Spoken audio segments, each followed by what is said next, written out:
नहीं, कुछ हुआ भी नहीं। क्या मेरे से कोई गलती हो गई? लेकिन ठाकुर बोले नहीं। वो समझ गई शायद मेरे से ही कोई गलती हुई। और मेरे ठाकुर से फिर कहा, स्वामी मेरे से कोई गलती हो गई क्या? कि हाँ हाँ देवी, बहुत बड़ी गलती हो गई तेरे से। क्या? कि पहले ये बता, तूने मेरे से शादी क्या सोच के की थी? हाँ? और ये जब पूछ रहे हैं जब अपने पोताओं की भी शादी हो गई, मेरे से शादी तुमने क्या समझ के की थी? अरे पागल, तेरे को कितना अच्छा दूल्हा मिल रहा था शिशुपाल। हाँ, वो लोग तो मेरे को नचकैया कहते हैं, हाँ, नाचने वाला कहते हैं। वो दुनिया कहती है ना मेरे बाप का पता है, ना मेरी माँ का पता है, ना मेरे खानदान का पता है, ना मेरे कुल का पता है। हाँ, ठहरा मैं ग्वाला, कोई मेरे माँ बाप भी परमानेंट नहीं है, मेरा कुल का भी कोई ये गारंटी है कि मैं स्कूल का हूँ। हाँ, पोखरिया का मैंने पिया पानी। हाँ, ग्वाल बालों ने थोड़ी सी मेरी कीर्ति कर दी तो क्या बड़ा बड़पन हो गया? अरे पागल, तूने अपनी जिंदगी में बहुत बड़ी भूल की है। अरे मैं दुनिया के डर का मारा पानी में रहता हूँ। हाँ, दुनिया पता नहीं क्या क्या बात बोलती है मेरे लिए, और फिर भी तूने क्या सोच के मेरे से शादी की है? लेकिन रुक्मणी अम्मा कुछ नहीं बोली, चुप। और आखिरकार ये बातें करते कराते मेरे ठाकुर ने यहाँ तक कह दिया कि देखो अब भी कुछ नहीं बिगड़ा है, अब भी तुम चाहो तो शिशुपाल के साथ जा सकती हो। देखा? लेकिन माँ को वो क्यों, वो उठाना ये नहीं पता नहीं गुस्सा हो जाए, लेकिन गुस्सा कहाँ ना था, उसके हाथ से पंखा छूट गया और मूर्छित होकर के गिर पड़ी। मेरे ठाकुर ने तुरंत ही चतुर्भुज रूप बनाया, 2 हाथों से बिस्तर पर लेटाया, उसके बाल संभाले और 2 हाथों से, एक हाथ से पंखा कर रहे हैं, एक हाथ से उसके बालों को संभाल रहे हैं। भगवान ने सोचा अच्छी समस्या मोल ली, मैं सोचा था गुस्सा करेगी, ये और समस्या खड़ी होगी। और कुछ समय बाद जलवल डाला, मूर्छा दूर हुई और कहे मेरे ठाकुर, अयम ही परमो लाभो गृहसु गृह मेदिनाम येनमयि नियते यामा प्रियताम ध्रुव भामनी। हे भामिनी, मैंने तो एक छोटा सा मजाक किया था, क्योंकि अयम ही परमो लाभ, यही तो गृहस्थी का परम लाभ है। क्या? कि पतिदेव यदि बाहर से हारा थका है और उनकी धर्मपत्नी उनसे दो प्यार की मीठी मीठी बात करे, थोड़ा हंसी मजाक कर ले, यही तो उनकी दिनचर्या होती है। मैंने भी सोचा भाई आज मजाक कर लेते थोड़ा सा, लेकिन मुझे क्या पता था कि ये मजाक उल्टा पड़ जाएगा। लेकिन रुक्मिणी अम्बा ने कहा नहीं मेरे ठाकुर, आपने जो कुछ भी कहा एक एक शब्द आपका सही था। रुक्मिणी अम्मा ने कहा, क्या स्वामी आपका भी कोई माँ बाप है? आप ही तो सबके माँ बाप हैं। क्या तुम्हारा भी कोई कुल खानदान है? तुम्हारे कुल से सभी निकले हैं ये दुनिया। लेकिन और तीसरी बात कही, क्या आपको नचकैया कहते हैं लोग? कहते वो भी ठीक कहते हैं, सारी दुनिया को तो आप ही नचाते हो, आपको नचकैया नहीं कहते, किसको कहें फिर? चौथी बात कही कि मैं पानी में रहता हूं जाकर के। हाँ ठाकुर, इस गंदी दुनिया में रहकर के क्या आप तो निर्मल पानी में ही निवास करते हो, इसलिए आपका नाम है नारायण। नार माने था जल, अयन माने जिसका घर पानी के अंदर हो, उसे कहते हैं नारायण। और मेरे ठाकुर को जो ही उपदेश किया, मेरे ठाकुर ने हाथ बताए, देवी मुझे क्षमा कर दो, गलती हो गई। क्या देख मेरे भाई, एक भक्त का स्वरूप क्या होता है? जो भी बात कही उसको परमात्मा का ही भला समझे, उसमें उसी को बड़ा बनाने की कोशिश की। ये है समर्पण। जो आप कर रहे हो वो समर्पण नहीं है, जो हम गा रहे और आप गा रहे वो समर्पण नहीं। जिसमें हमारा स्वामी खुश रहे उसी में हम खुश रहे। प्रेम की अवस्था बड़ी टेढ़ी होती है मेरे भाई। ये 3 प्रकार का होता है। तदीयता क्या? 3 प्रकार का प्रेम की परिभाषा, प्रेम की स्थितियां 3 होती हैं। एक तो तदीयता, दूसरा होता है त्वदीयता और तीसरा होता है मदीयता। तदीयता अर्थात जिसको देखा नहीं, जिससे कभी मुलाकात भी नहीं हुई, हाँ, उसकी प्रशंसा सुनी और उसकी महिमा को सुनते सुनते हम उसके दीवाने हो गए। और तुम्हारे मन ने वालिया कि वो हमारा है, तूने अपने आप को उसको दे दिया, लेकिन वो तुम्हें जानता भी नहीं। ये है तदीयता। दूसरा है तदीयता, जब थोड़ा सा प्रयास किया उससे मिलने का, उस प्रयास में आप सफल हुए, उससे मिलन हो गया और उसके पास बैठते ही आपने कह दिया हम तुम्हारे, हम उसके हो गए, उसको बोल दिया कि हम तुम्हारे। और तीसरी अवस्था है मदीयता, अर्थात प्रेम की प्रकाष्ठा और जब गहराई में जाती है, आपस में मिलन हो जाता है, तो तीसरी अवस्था आती है मदीयता, अर्थात उस समय केवल मन यही कहता है कि तुम केवल मेरे हो। अब हम तुम्हारे वाली बात छूट गई, अब तो कह दिया कि तुम केवल मेरे हो। जैसे गोपियों ने कह दिया, साफ कह दिया कि बंसी वारो सांवरो और पलक ढांप तो हिले, और ना मैं देखूं और को, और ना तो देखणगे। बंसी वारो सांवरो पलक ढांप तो हिले, ना मैं देखूं और को, और ना तो देखणगे। बंसी वारो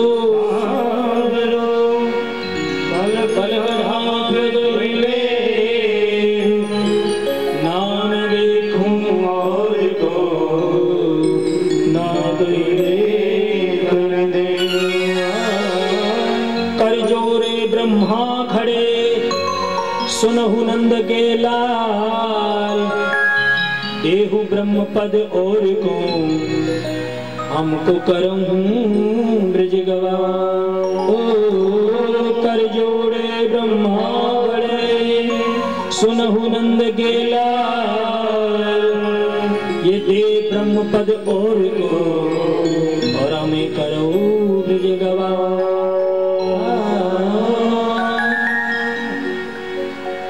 कह दिया गोपियों ने तुम केवल मेरे और किसी के नहीं, क्योंकि प्रेम की अवस्था एक सरफ की तरह होती है मेरे भाई, बड़ी टेढ़ी में होती है। जब वो सरफ चलता तो लहराता हुआ चलता है, और इंसान ये नहीं बता सकता कि जाएगा किधर।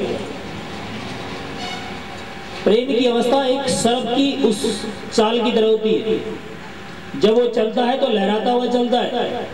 ठीक इस तरह यही प्रेम की अवस्था होती है, जब वो चलता है तो बड़ा टेढ़ा होता है, उसको ये नहीं पता चलता ये कहना क्या चाहता है।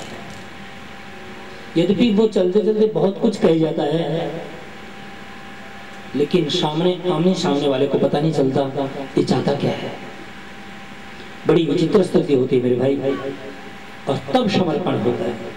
और सच्चा प्रेमी उसे ही मानिए, किसको? जो अपने स्वामी की खुशी में खुश रहे। यदि तुमने अपनी तरफ की टांग अड़ा दी उसके बीच में, ऐसा नहीं ऐसा होना चाहिए, वो प्रेमी नहीं, वह तुम्हारा स्वार्थ छुपा। भगवान के सामने यदि तुम उसको सच्चा प्रेमी मानते हो, सच्चा अपना स्वामी बना मानते हो, तो उसके टांग मत अड़ाओ कि मेरा बेटा ठीक हो, कि मेरी बेटी ठीक हो, कि मेरा घर ठीक चले, कि मेरा मकान ठीक चले। नहीं, वो इसका मतलब तुम स्वार्थी हो। प्रेम नहीं है मेरे भाई, ये स्वार्थ है। प्रेम वैसे प्रेम कहते हैं। प्रेम की परिभाषा क्या है सुनिए, जिसमें स्वामी आप भरत प्रसंग सुनिए कभी। जब भरतलाल प्रभु श्री राम को लेने गए कहा चित्रकूट में, तब फैसला छोड़ा गया श्री जनक जी के सिर पर कि जो जनक जी फैसला कर देंगे वही भरत और राम को मंजूर होगा। हाँ, अब भरतलाल सुबह की प्रतीक्षा में है, क्योंकि सुबह फैसला होना है। अब भरतलाल रात में हर एक माता के पैर में गिर गिर के गिड़गिड़ा रहे हैं। माँ कौशल्या के चरणों में गिर के भी गिड़गिड़ाई, माँ यदि तुम प्रभु राम को कह दो वापस चलने के लिए, अयोध्या लौटने के लिए, तो राम आपकी बात को मना नहीं करेंगे माँ, कम से कम मेरी तरफ देखो माँ। लेकिन माँ कौशल्या रोते हुए कहती है, बेटा राम मेरी दाईं आंख है और भरत मेरी बाईं आंख है, बताओ किस आंख को फोड़ू बेटा, तुम ही बताओ। यद्यपि मैं जानती हूँ बेटा तेरा प्रेम का पलड़ा भारी है, लेकिन सब कुछ जानते हुए मैं कुछ नहीं बोल सकती बेटा। जनक के पैरों में गिरकर भी गिड़गिड़ाई। भरतलाल ने कहा, देखो पिताश्री, आप मेरे धर्म के पिता हो, मेरे पिताजी तो स्वर्गवासी हो गए, अब आपका ये हाथ हमारे ऊपर है, लेकिन यदि आप कृपा कर दो, राम को वापस चलने के लिए कह दो, तो राम आपकी बात को मना नहीं करेगा। यूं कहते कहते सुबह हो गई, रोते रोते नींद नहीं आई भरत को।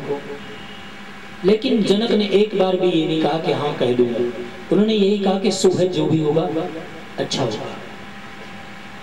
और जो ही सभा हुई एकत्रित मेरे भाई, और जनक जी जो ही खड़े हुए सभा के बीच में, खड़े होते ही ये कह दिया, भैया प्रेम का पलड़ा भारी है, अर्थात भरत का पलड़ा भारी है। किसने कह दिया? जनक। तो सारी अयोध्या वासियों में खुशी की लहर दौड़ गई। भाई यदि प्रेम का पलड़ा भारी है, यदि भरत का पलड़ा भारी है, तो राम को चलना ही पड़ेगा। और जो ये बात कही कि प्रेम का पलड़ा भारी है, लेकिन वो लेकिन जो आई तो सारे घबरा गए, अब क्या कहना चाहते हैं। लेकिन प्रेम का पलड़ा कब भारी है कि जब वो प्रेमी अपने स्वामी की खुशी में खुशी रहे, तो प्रेम का पलड़ा भारी है। इसलिए उठो भरत, उठो और बैठो प्रभु श्री राम के चरणों में। वो क्या चाहते हैं और जो वो चाहे वही तू करे, तो तेरा प्रेम सच्चा है, ये तो तेरा प्रेम झूठा है। और उठे भरतलाल, उठ करके प्रभु श्री राम के चरणों में बैठे। और अब का आज का है क्या भैया, क्या आ गया, आप करिए ना, आ गया जो आप कहेंगे मैं वही करूंगा। और जो ही भरत ने ये कहा, आज मेरे राम रोए, असली रूपेण राम आज रोए, उठा करके भरत को अपनी छाती से लगा लिया और कहा, भैया हम तो बिक जाते हैं उन अहले कर्मों के आगे, हम तो बिक जाते हैं उन अहले कर्मों के आगे जो एहसान करके भी निगाहें नीची रखते हैं। तूने इतना बड़ा एहसान कर दिया मेरे ऊपर, नहीं तो कौन भाई ऐसा है जिसको राज्य मिले और वो अपने दूसरे भाई को दे रहा है, खुद नहीं ले रहा है।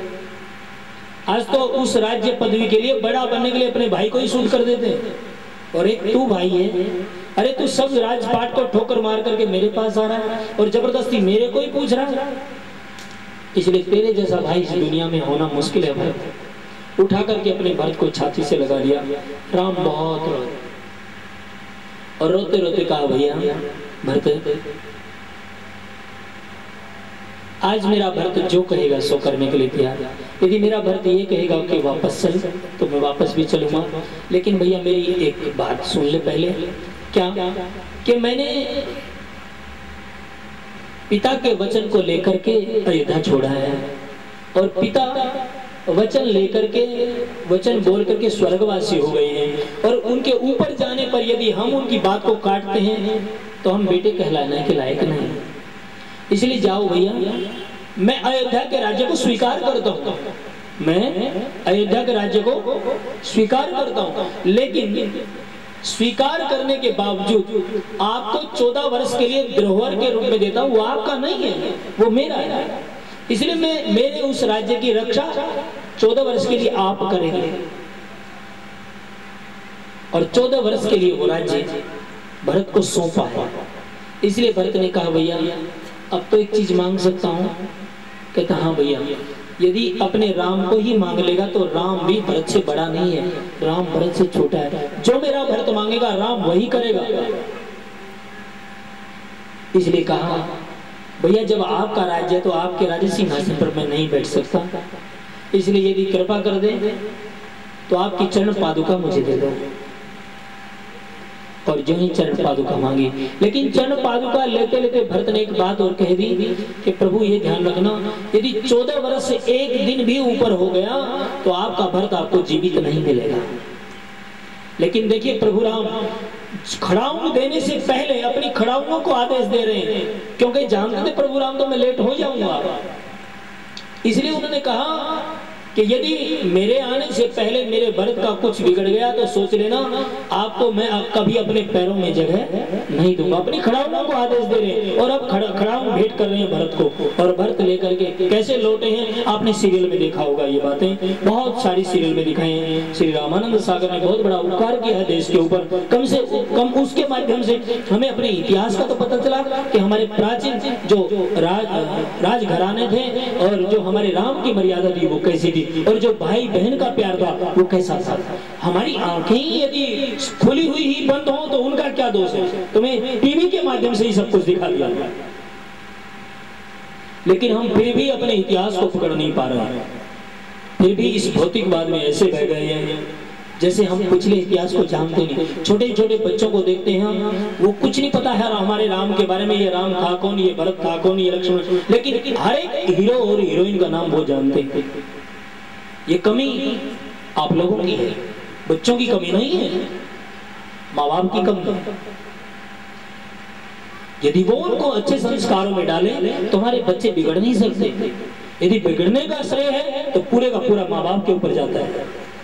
ये मैं नहीं कह रहा कि मैं कोई विज्ञान का खंडन नहीं कर रहा।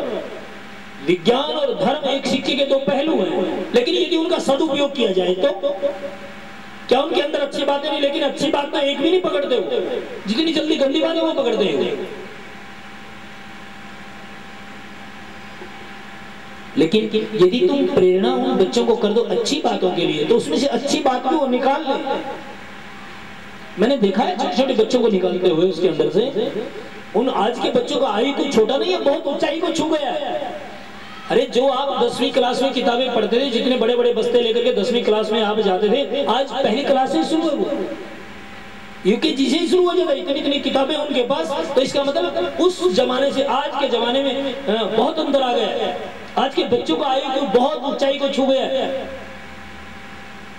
जो नॉलेज पहले 10-10, 20-20 वर्ष के बच्चों को होती थी, आज 5-6 वर्ष के बच्चे को हो जाती है। लेकिन यदि उसका सदुपयोग किया जाए तो पता नहीं वो बच्चा कैसे क्या करता है। इसलिए उसको राम के चरणों में लगा दो। उसकी जीभा यदि गलत काम को गा रही है और आप बैठ करके आराम से सुन रहे हो तो तुम्हारी कमी है वो। और हमारा शास्त्र तो यहाँ तक कहता है यदि वो परमात्मा का नाम नहीं गाते तो ऐसी जीभ को काट डालो। कितनी बार मैंने गुनगुनाया, कितनी बार गाया है इस भजन को। इसी तरह तुम अधूरे हो, जैसे ये भजन दोहरा रहा है, यदि भगवान का नाम तुम्हारे अंदर नहीं है। जर जाए जीवा पापनी श्री राम के बिना, जर जाए जीवा पापनी श्री राम के बिना, जर जाए जीवा पापनी श्री राम के बिना, जर जाए जीवा पापनी श्री राम के बिना, श्री राम के बिना घनश्याम के बिना, श्री राम के बिना घनश्याम के बिना, जल आए जीवा पापनी श्री राम के बिना, जल जाए जीवा पापनी श्री राम के बिना।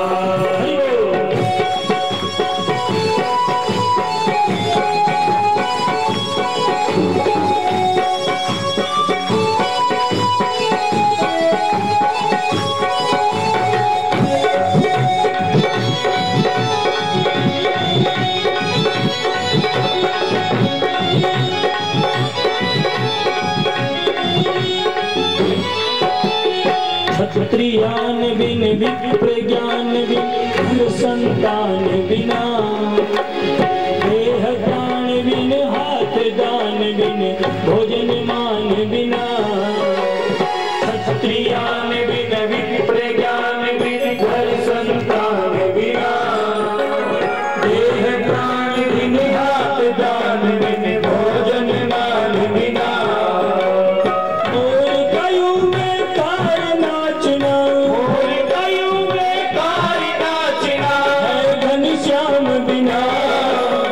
जाए जीवा पापनी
दिन कमल पंकुदिन निशामयं कुदिना पंची पंकुदिन विक्षुदन कुदिन आरति संकृतिना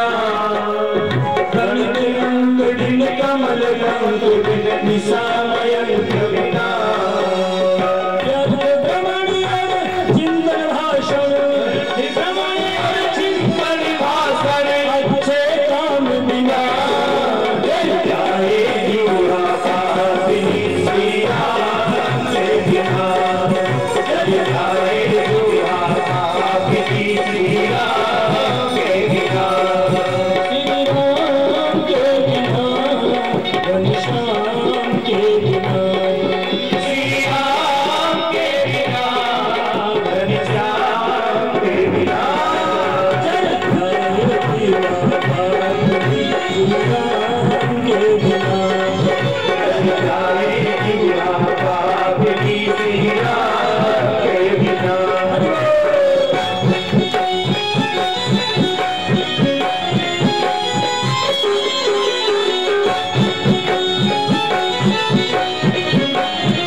हस्ती गंत बिना ग्राम पंच दिन ऋतु बसंत बिन आदि अंत बिना प्रिया बंद बिन मद महंत बिन हस्ती गंत बिना ग्राम पंच दिन ऋतु बसंत बिन आदि अंत बिना भजन बिना नर ऐसे जैसे भजन बिना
संग त्याग बिन गाना राग बिना श्रृंगार साग बिन शीश पाग बिन पाना भाग्य बिना पुष्प बाग बिन संग त्याग बिन गाना राग बिना श्रृंगार साग बिन शीश पाग बिन पाना भाग्य बिना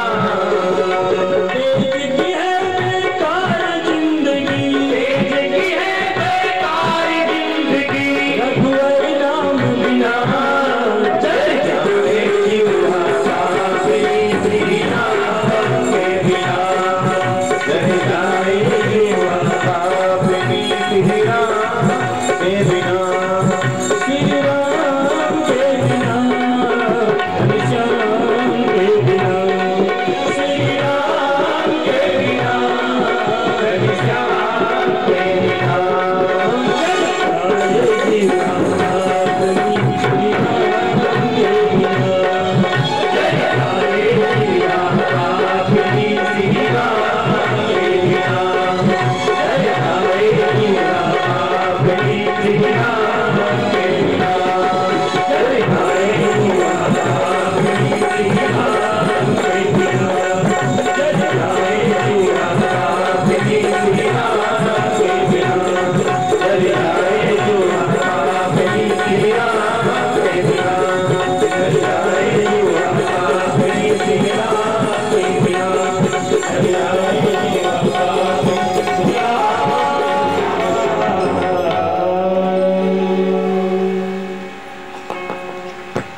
भाई बहन, रात्रि की शोभा चंद्रमा से ही होती है, किसी और चीज से नहीं। क्षत्रिय की शोभा उसे छात्र स्वभाव से ही होती है, ब्राह्मण की शोभा उसके ज्ञान से ही होती है, घर की शोभा बच्चों से होती है। ठीक इसी तरह इंसान की शोभा भजन से होती है। साफ लिखा है, भजन बिना नर ऐसे जैसे, भजन बिना नर ऐसे जैसे अश्व लगाम बिना। जैसे बगैर लगाम का घोड़ा, यदि राम नाम आपकी जिंदगी में नहीं आया तो तुम बगैर लगाम के घोड़े ही हो, तुम्हारी कोई मर्यादा नहीं है, तुम्हारा कोई किसी तरह का अनुशासन नहीं है। और जिसकी जिंदगी अनुशासन में नहीं होती वो दूसरे के ऊपर शासन नहीं कर सकता।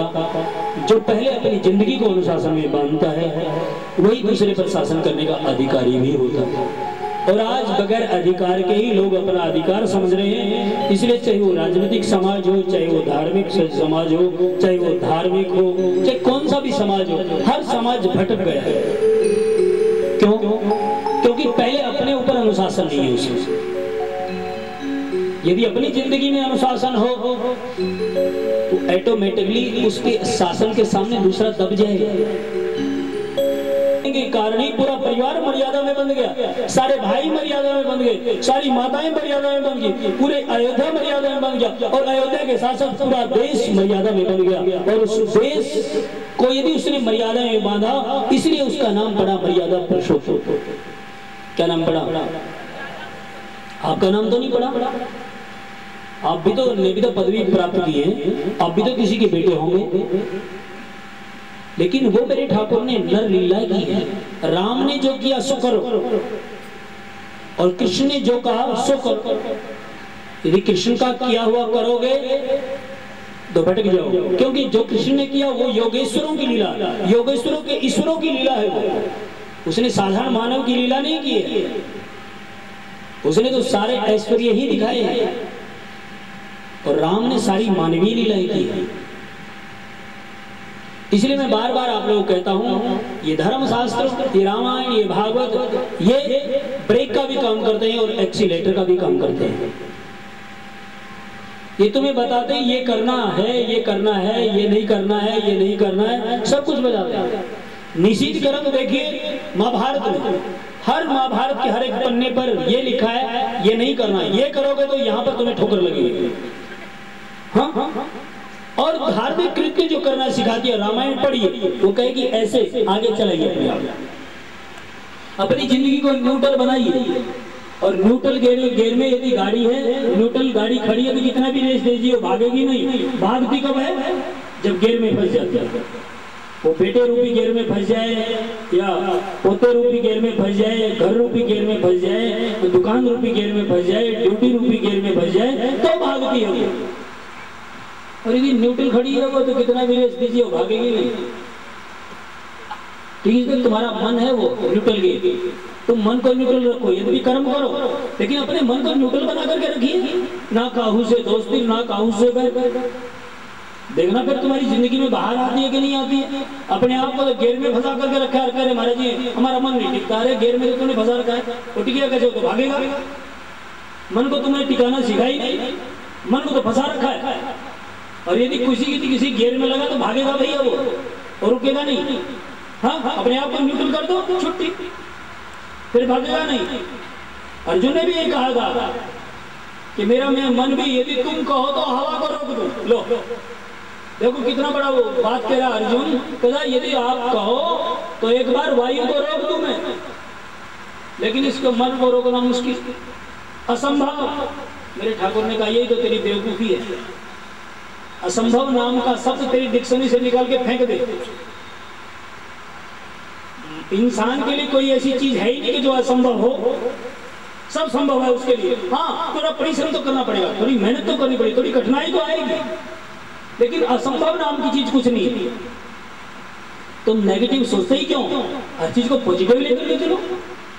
हाँ, और शास्त्र कहता कि मन के हारे हार है और मन के जीते जीत, और मन ही मिलावत राम से और मन ही करे फजीत। यदि उसका उल्टा प्रयोग करो तो तुम फजीता करने में भी देर नहीं लगाएगा। यदि मन की कहे यदि चलो तो वो चलते चलते रोड के ऊपर जूते भी खिलवा सकता है, और यही तुम्हें भगवान से ही मिलवा सकता है। इसलिए इस मन को अच्छे मार्ग पर, अच्छे लोगों का संग में डाली। ये देखिए पौंड्रक नाम का राजा है यहाँ, इसने भी यदि पाखंड किया, क्या किया इसने? ये पौंड्रक नाम का राजा है जो काशी राज का मित्र भी है। इसने कहा भैया इस टेढ़ी टांग वाले को कैसे नीचे गिराया जाए, ये तो ऊपर ही चढ़ता जा रहा है। उसने कहा ऐसा कर, तू ही बन जा, चतुर्भुज रूप बना ले तू अपना। के फिर मैं अपना सावला सावला रंग कैसे बनाऊं कि मेरे कस्तूरी को रगड़ उसको सारे शरीर में लगा ले। देख उसने ऐसा ही किया। कहता फिर मेरी पूजा कौन करवाएगा? कि पूजा मैं करवाऊंगा। मैं कहूंगा भाई वो तो नकली भगवान है, ये असली भगवान है।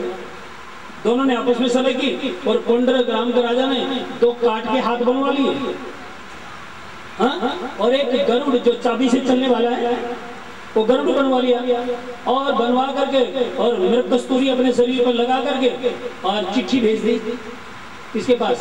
कन्हैया के पास, कि आज तक ये नकली भगवान दुनिया को ठग रहा था, आज असली भगवान आ गया इसकी छुट्टी करने के लिए, इसलिए या तो हमसे युद्ध करे या द्वारिका छोड़ करके भाग जाए। और जो ये चिट्ठी उसका दूत लेकर के गया, उद्धव के हाथ में आई, और उद्धव से भगवान ने पूछा क्या लिखा है? कहा अपना बोरिया बिस्तरा बांध और भाग, असली के भगवान आ गए, तुम तो नकली हो। भगवान हंसे और कहा जरा उस असली भगवान के दर्शन तो कर ले। कहा उन्होंने कहा या तो द्वारिका छोड़ के भाग जाए या युद्ध के लिए तैयार हो जाए। कम से कम कर लेंगे, उस असली भगवान को देखकर तो जाएंगे। असली भगवान कौन सा आ गया, कैसा आ गया? इसलिए इधर से मेरे ठाकुर गए और उधर से पौंड्रक नाम के राजा काशी राज के साथ में युद्ध भूमि में डटे हैं। और वाकई जब उन्होंने देखा दुनिया वालों ने, तो उसने चाबी भरी उस गरुड़ में और छोड़ दिया आकाश में, वो चला। वाकई मेरे ठाकुर ने भी सोचा भाई कितना इसने मेरा चिंतन किया होगा, इसमें 4 हाथ भी बनाए होंगे, ये मेरे कस्तूरी भी लगाई, इसे मेरे जैसा स्वरूप भी बनाया हुआ इसने, और ये गरुड़ भी बना लिया मेरे जैसा, हाँ? इसलिए मेरे ठाकुर ने उसे कहा अरे पागल, कम से कम तूने भगवान ने बंदा था मेरे पास आ जाता, तेरे को हम ही बना देते, हाँ? ये पाखंड करने की जरूरत क्या थी? कहा अब तू मेरे को क्या बातें डींगे हाँकता है युद्ध भूमि में, अब तो युद्ध कर, अब पता चलेगा कि कौन भगवान है। मेरे ठाकुर मुस्कुराए और अपना सुदर्शन चक्र छोड़ दिया, उसके 2 हाथ काट दिए। वो लकड़ी के चलने वाले थे ही, वो तो एक जगह खड़े थे। उन्होंने कहा जी असली के भगवान है, चलाइए अपनी बात। अब कहाँ से चलाए? हाँ, उस गरुड़ में भी जब चाबी खत्म हुई, वो भी धर्म देशी नीचे आकर गिर गए। लोगों ने कहा कैसे कैसे लोग पाखंडी हैं, और मेरे ठाकुर ने सुदर्शन से कर लिया और उसकी गर्दन काट दिया, और उसके अंदर से वो दिव्य ज्योति निकली और वो मेरे ठाकुर में ही मिल गई। क्योंकि मेरे ठाकुर ने कितना चिंतन किया होगा, कम से कम अपना स्वरूप बनाया, उस जैसा तो चिंतन कितना किया होगा। तो ऐसा पाखंड कभी नहीं करना। काशीराज को समझाया नहीं, आपने ठीक नहीं किया। काशीराज का भी उद्धार किया मेरे ठाकुर ने। उसके बाद द्विविध वानर का उद्धार है। उसके बाद कौरव पर बलराम जी का कोप है। इसके बाद भगवान श्री कृष्ण की दिनचर्या आप लोगों को बता चुके, और पांडवों ने राजसूय यज्ञ किया है, और इसमें पहली पूजा किसकी होनी चाहिए उसके लिए पूछा गया सभी से। तो अगर पूजा के अधिकारी भगवान कृष्ण को माना गया, लेकिन जो ही भगवान कृष्ण को माना गया तो शिशुपाल आदि गाली सुनाने लगे, और भगवान को पांडवों के रहते कोई गाली सुनाते तो पांडव सहन नहीं कर सकते। पांडव अपने अपने हथियारों को लेकर के भागे। कन्या ने कहा नहीं, इसकी जरूरत नहीं, बैठ जाओ, ये मेरी बुआ का लड़का है भाई, और मैं अपनी बुआ को वचन दे चुका हूँ क्या कि जब तक ये 100 गलतियां नहीं करता तब तक मैं इसको माफ करता चला जाऊँ, और 100वीं गलती से एक गलती भी ज्यादा करेगी तो इसको बख्शूंगा नहीं है। इसलिए जब इसकी 100 गालियां हो जाएंगी तब तक गिनते रहो, तब तक इसको कुछ कहो मत। अब शिशुपाल गाली सुनाता जा रहा, गाली सुनाता, जब 100 गालियां हुई तो मेरे कन्हैया ने कहा शिशुपाल सावधान, अब तेरा नंबर आ गया। लेकिन शिशुपाल कहाँ रुकने वाला, सोचा मजाक कर रहा है, वो गाली सुनाता ही रहा। मेरे ठाकुर ने अपना लिया सुदर्शन चक्र छोड़ दिया, और उसकी गर्दन कट गई, उद्धार हो गया शिशुपाल का। और उस समय जो ही सुदर्शन चक्र छोड़ा, सुदर्शन चक्र थोड़ा मेरे ठाकुर की उंगली में लग गया, खून आ गया। पांडव भागे, कोई पट्टी लेने गया, कोई डॉक्टर को बुलाने गया, कोई चीज लेने गया, कोई कुछ चीज लेने गया, लेकिन बगल में खड़ी थी द्रौपदी। उसने अपनी साड़ी को फाड़ा तुरंत और मेरे ठाकुर की उंगली से लपेट दी। मेरे ठाकुर ने कहा, बहना आपने ये क्या कर दिया, इतनी अनमोल साड़ी को फाड़ डाला। क्या शब्दों का प्रयोग किया द्रौपदी ने सुनी। कहता, भैया मैंने कहाँ फाड़ा है चीज, यह देखते ही पीर मेरा चीर छोड़ भागा है। हाँ, और वो है अभागा जो लागा नहीं काटी उंगली पर, जो लागा काटी उंगली पर भाग उसी का जागा है। जो आपके काम आ जाए उसके तो भाग्य जगे भैया। इसलिए शायद आज मेरा भाग्य उदय होना था। मैंने फाड़ा नहीं, अपने आप चीर फट गया और आपकी उंगली से निकल गया। और तब भगवान कहते हैं, बहन द्रौपदी, जब तक इसका करोड़ों गुना तुझे वापस नहीं कर दूंगा तब से मैं चैन से नहीं बैठूंगा। और वो पूरा किया। फिर बड़ी सभा में जब इज्जत लूट रही थी तब यही चीर काम आया वहां बड़ी सभा में। और तब मेरे ठाकुर ने इतना चीर दिया, इतना चीर द्रौपदी को दिया कि लोगों को ये पहचानना मुश्किल हो गया, सारी बीच नारी है कि नारी बीच सारी है, सारी ही की नारी है कि नारी ही की सारी है। ये सारी ही नारी बन गई, नारी ही साड़ी बन गई। और जिस व्यक्ति के अंदर 10,000 हाथियों का बल था वो केवल चीर को उतार नहीं सकता, क्योंकि जो मेरे ठाकुर चाहे वही होता मेरे भाई। किसी व्यक्ति विशेष के चाहने से कुछ नहीं होता। इसके बाद राजसूय यज्ञ की तैयारियां हुई हैं, चारों तरफ दूत भेजे गए हैं, लेकिन चारों तरफ जो ही दूत भेजे मेरे भाई बहन, चारों तरफ से विजय प्राप्त होकर गए हैं, लेकिन एक जगह बाकी है। कौन सी? जरासंध वन।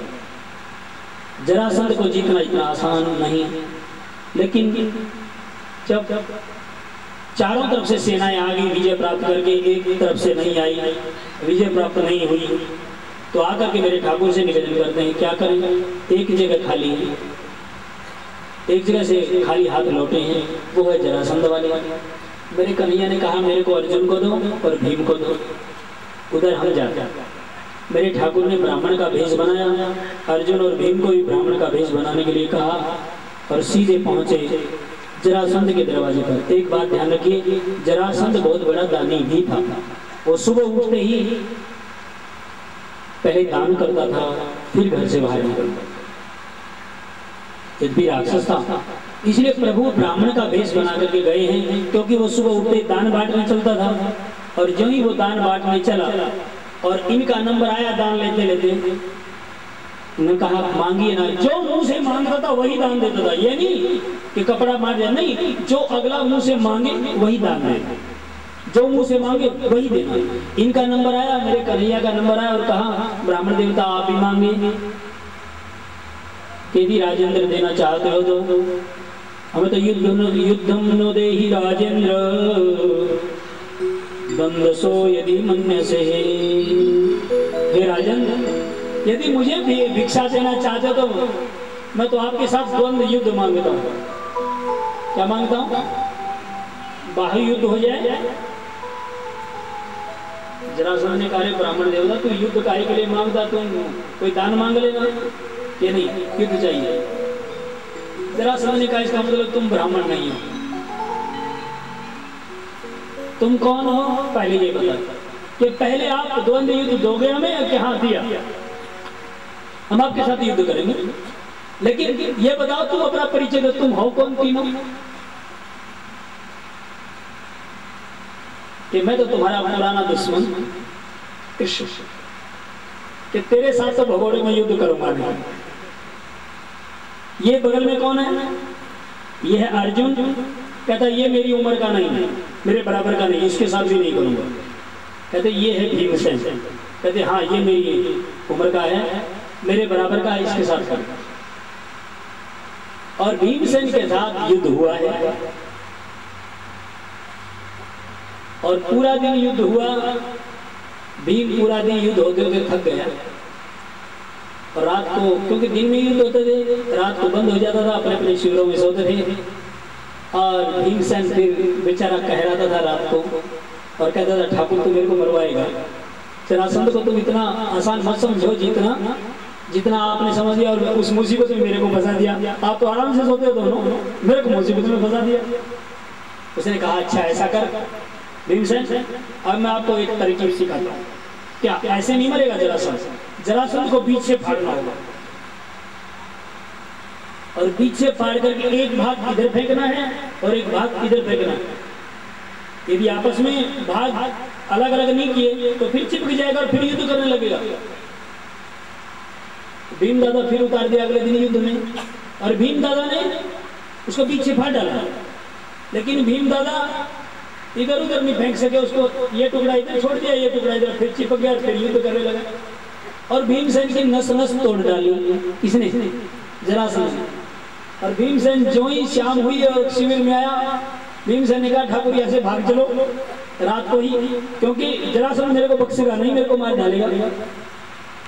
अब अपना अमृतमय हाथ भीमसेन के ऊपर फेरा, सारी पीड़ा दूर होगी। मेरे ठाकुर ने कहा रे तेरे अंदर थोड़ी बहुत बुद्धि है कि नहीं बुद्धि? कल समझा के भेजा था, इसलिए यदि तेरी वहां समझ में नहीं आता तो युद्ध में विचलित हो जाता है। जरा नीचे पड़ा पड़ा मेरी तरफ देख लेना एक बार, मैं वहीं पर इशारा करके बता दूंगा। इसलिए अगले दिन कह रहा मैं युद्ध नहीं करूंगा। ठाकुर कह रहे युद्ध कर और भीम दादा कह रहे मैं युद्ध नहीं करूंगा। कहा भाई आज मेरे कहने से कर, यदि तेरा कुछ बिगड़ जाए तो गारंटी में लेते कि तेरा कुछ नहीं बिगड़ेगा, मेरी फिर नस नस तोड़ डालेगा, इसलिए मैं युद्ध नहीं करूंगा। कहा मैं बोलता हूँ ना आज तुम युद्ध करो, चलो आज युद्ध करने के लिए मेरे ठाकुर ने कहा है। और जय युद्ध में युद्ध भूमि में गए और आपस में युद्ध हुआ। अब भीमसेन नीचे गिरा है और मेरे ठाकुर की ओर देख रहा है। मेरे ठाकुर ने एक तिनका उठा उसको बीच से फाड़ दिया। भीमसेन भी एकदम खड़े हुए और जरासंध को बीच से फाड़ दिया। फिर मेरे ठाकुर ने एक तिनका इधर फेंक दिया और एक तिनका इधर फेंक दिया। भीमसेन ने भी इधर का टुकड़ा इधर फेंक दिया और इधर का टुकड़ा इधर फेंक दिया और जरासंध की लीला समाप्त हो गई। बोलिए बाल कृष्ण लाल की जय। मेरे ठाकुर की महिमा को कहां तक गाई मेरे भाई। वहां से विजय होकर के राजसूय यज्ञ किया है और उस राजसूय यज्ञ में ही जब अपने महल में दुर्योधन को बुलाया है, दुर्योधन को दिन में ही जल की जगह स्थल दिखाई देता है और स्थल की तरह जल दिखाई देता है और उसका पैर पानी में घुस जाता है और द्रौपदी हंस पड़ती है और वहीं से महाभारत की नींव शुरू हुई। महाभारत का बीज यहीं से फूटा केवल द्रौपदी के हंसने से। इसलिए मेरे भाई बहन, मेरे ठाकुर ने उस महाभारत की नैया को पार लगाया है पांडवों की और विजय प्राप्त करी, क्योंकि जिस रथ के सारथी मेरे ठाकुर बन जाएंगे वो कभी अधूरा नहीं रह सकता। आइए अब उस कारुणिक चरित्र की ओर ले चलते हैं आपको, जहां राजा परीक्षित ने प्रश्न किया महाराज अभी तक आपने मेरे ठाकुर की ऐश्वर्य लीलाएं सुनाई, क्या कोई ऐसी कृपामय लीला भी है, कोई ऐसी करुणामय लीला भी है जिन्होंने जिसके दीनहीन के ऊपर कृपा की हो? कि हाँ ऐसी ही। लेकिन उससे पहले आइए अपने श्यामा श्याम का ध्यान करें। राधे श्याम गाय ले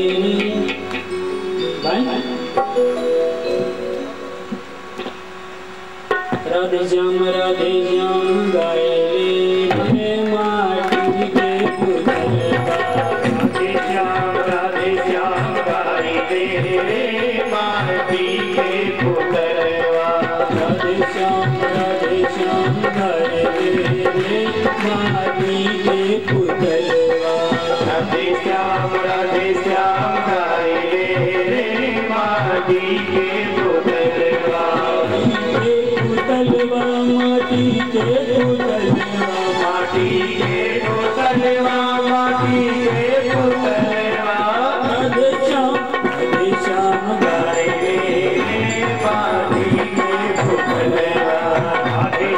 राधे श्याम गाय ले माटी के पुतलवा।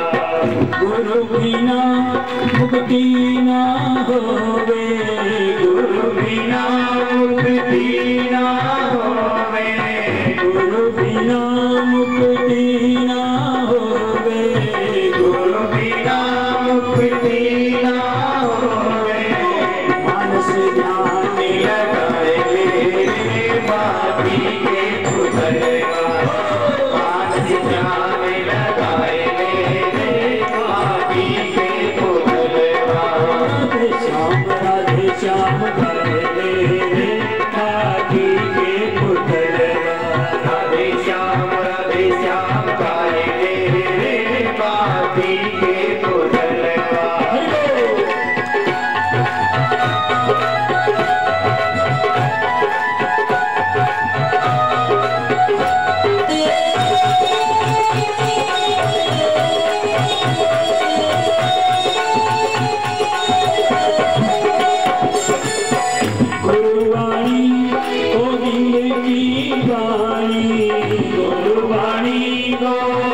पाप में खोई, सारी उमरिया पाप में खोई।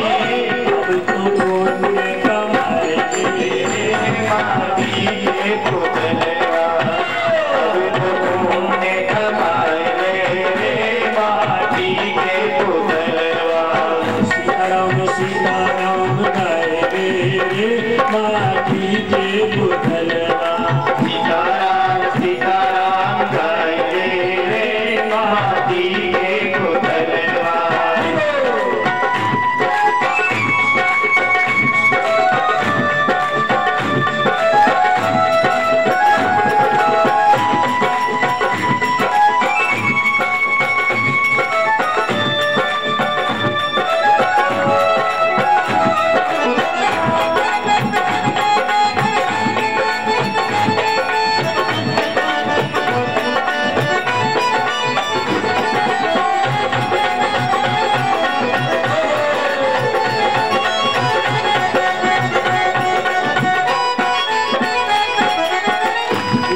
जन्म को मोल न जाना, हीरा जन्म को मोल न जाना, हीरा जन्म को मोल न जाना, हीरा जन्म को मोल न जाना। रघुवर के गुण गाए रे माटी के पुतलवा, रघुवर के गुण गाए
सीताराम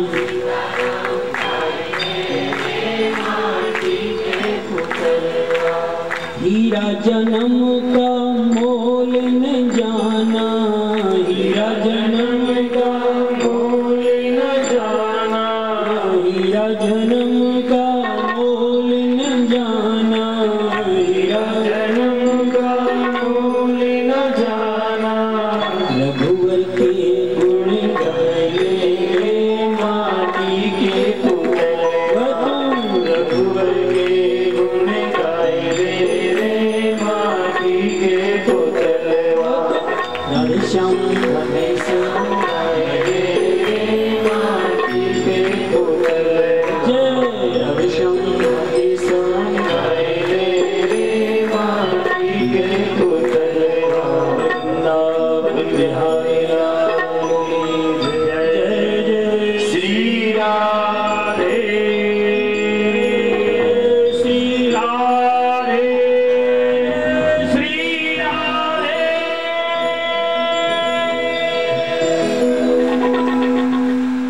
कृष्णस्यासि सखा कश्चित् ब्राह्मणो ब्रह्मवित्तमः विरक्तीन्द्रियार्थेषु प्रशान्तात्मा जितेन्द्रिय। कृष्णस्यासि सखा कश्चित् ब्राह्मणो ब्रह्मवित्तमः विरक्तीन्द्रियार्थेषु प्रशान्तात्मा जितेन्द्रिय। कृष्णस्यासि सखा कश्चित् ब्राह्मणो ब्रह्मवित्तमः विरक्तीन्द्रियार्थेषु प्रशान्तात्मा जितेन्द्रिय।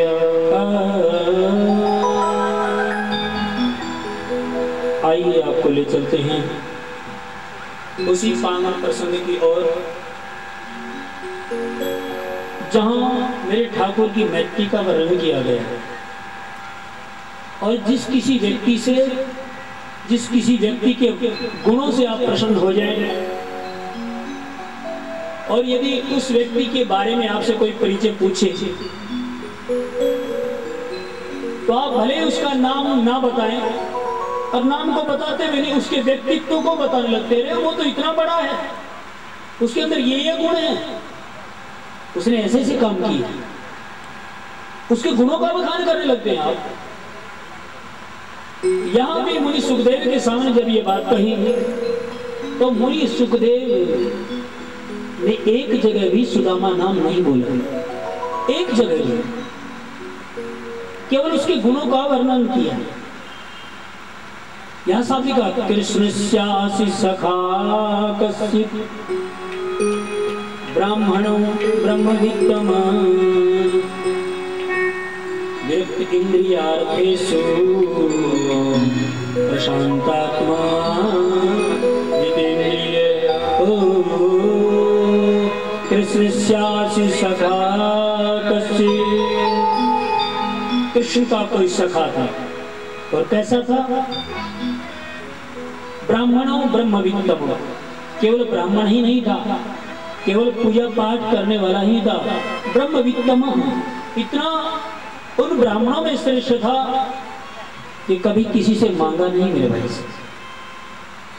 लोग इसको भिखारी कहते हैं, यहां तक भी कहते हैं उसे कोई दरवाजे से भगा दिया, लेकिन केवल ये लोगों की पोपलीला है। क्यों? ग्रंथों को पढ़ते तो है ही नहीं, जो किसी से सुना उसकी मन गढ़ंत बना करके लोग कहने लगते। साफ लिखा है यहाँ, एक जगह भी सुदामा को दरिद्र नहीं कहा है, उसकी पत्नी को कहा है, लेकिन सुदामा को कहीं भी दरिद्र नहीं कहा है। और जो कहते हैं इसका मतलब उनके अंदर बुद्धि नहीं है, उन्होंने पढ़ाई नहीं। यह साफ लिखा है विरक्त इंद्रियार्थेषु प्रशांतात्मा जितेंद्रिय। अरे केवल शांत ही नहीं थे, प्रशांत थे वो। और केवल विरक्त, बाहरी विरक्त नहीं थे, उसकी इंद्रियां भी विरक्त हो चुकी थी, किसी चीज की लालसा थी ही नहीं उनके अंदर। और फिर उसको भिखारी कहते हैं, फिर उसको दरिद्री कहते हैं। नहीं, उस जैसा धनवान ना तो दुनिया में हुआ, ना आज है, और ना आगे कोई होगा।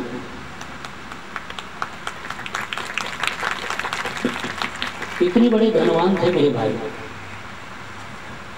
यदृच्छया उपपन्नेन वर्तमानो गृहासुवित्तस्या भार्य कुचलस्या खुत्क्षामात् भाविधा पतिव्रता पतिप्राह मलायता वदनेन शः दरिद्रा सीदमाना सा। उसकी पत्नी के बारे में कहा है पतिव्रता पतिं प्राह मलायता वदनेन शाह, और दरिद्रा सीजमाना सा वेपमान अभिगम्य च।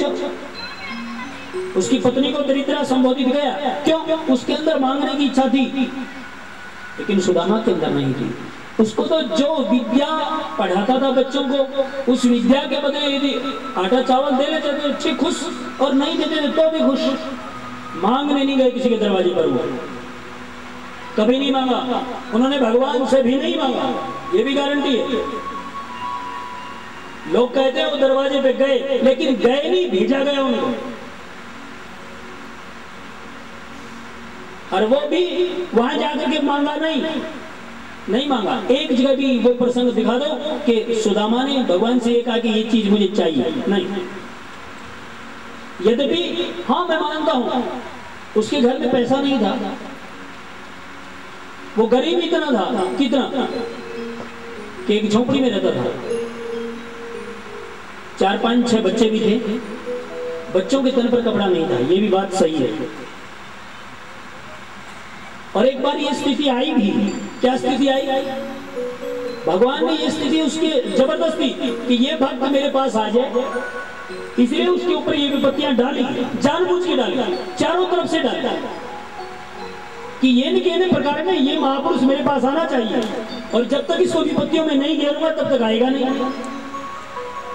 डाली उसके ऊपर क्या विपत्तियां कि एक बार 3, 4, 5, 6 दिन बरसात रुकने ही नहीं दी, और जब बरसात आती रही कोई पढ़ने के लिए आया नहीं, और जब पढ़ने के लिए कोई नहीं आया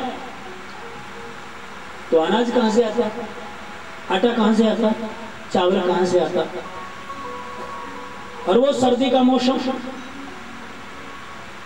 पोख का महीना, ऊपर से बरसात, और तेज हवा चल रही थी। तेज हवा चलने से वो झोपड़ी का तप्पड़ भी उड़ गया ऊपर का।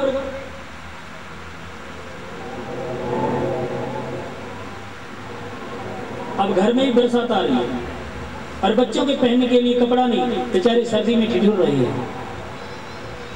और ऐसे ठिठुर रहे मेरे भाई, सर्दी में ऐसे ठिठुर रहे। लेकिन बाप तो ये नहीं कहने प्रकार ने सहन कर ले, लेकिन मां सहन नहीं कर सकती। इसलिए 6-7 दिन में जब भूखे मरते हुए बच्चों को हो गया, तन पर कपड़ा नहीं, ऊपर से बरसात और सर्दी, क्या करें? आज मां सुशीला अपने पति के पैरों में बैठी और निवेदन किया, स्वामी मेरे लिए नहीं सही, कम से कम इन बच्चों की तरफ तो देखो। ये बेचारे ठिठुर रहे हैं, खाने के लिए भी कुछ नहीं है, पहनने के लिए भी कुछ नहीं, इसलिए मेरी चिंता मत करिए, कम से कम इन बच्चों की तरफ तो देखिए। लेकिन सुदामा के देखिए कितने बड़े वृत्त थे वो कहते हैं, देवी जिस भगवान ने इन्हें हमें दिया है उस भगवान को हमसे ज्यादा चिंता है, इसलिए तुम यदि कर सकती हो तो अपनी जगह पर खड़ी होकर के चिंतन करो, जैसे मैं कर रहा हूं, पर चिंता छोड़ दो। इतना कहने पर सुशीला अपनी जगह पर खड़ी होकर के रोने लगी।